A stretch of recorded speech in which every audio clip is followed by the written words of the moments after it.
সকলো মোৰ নাতি মুনুৰ ভিডিঅ' চোৱা, লাইক কৰা, ছাবস্ক্ৰাইবাৰ কৰা, কমেণ্ট কৰা সকলোকে মই নমস্কাৰ জনাইছোঁ।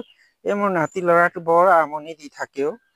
বোলে আপোনাৰ এই পুৰণি গছ এজোপা আছে, সেইটো ভিডিঅ' কৰিম।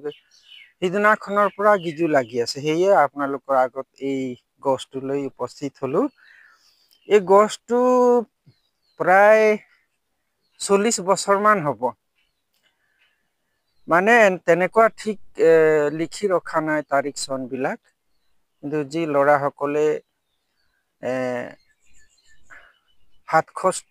1987 চনত জন্ম লোৱা ল'ৰাসকল এতিয়া ল'ৰা ছোৱালীৰ বাপেক হ'ল।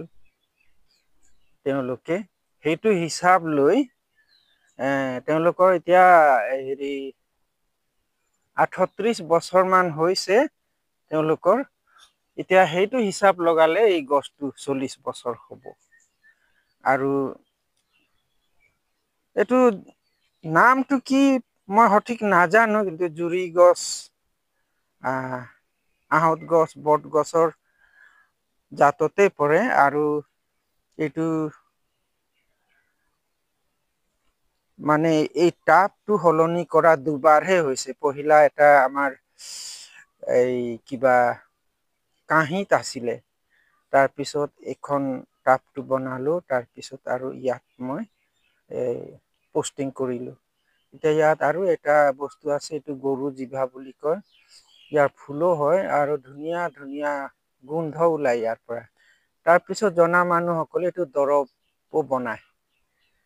তাৰপিছতে আৰু এটা গছ আছে এইখিনিত। এইটো আৰ্কিড, এবিধৰ আৰ্কিড। ইয়াত আৰ্কিডো লগাই থৈছো। এই আৰ্কিড লগোৱাটো কিজান 15-20 বছৰ মান হ'ব। এই তলৰ পৰা আহি এই আগলৈ পাইছে, এইয়া ফুল দিবৰ কাৰণে কলি ওলাইছে। এতিয়া ফুল দিবহি। বাৰু আপোনালোকৰ আগত এই গছজোপা লৈ আহিলো। সাধাৰণতে এই গছজোপাক বনচাই বুলি কয়। আমাৰ মুনুৰ নাতি ল'ৰাটোৰ ব্লগ ভিডিঅ'টো আজিলৈ ইমানতে সামৰিছো। আপোনালোকে কমেন্ট কৰিব, ক'ব আৰু ছাবস্ক্ৰাইব কৰিব, লাইক কৰিব।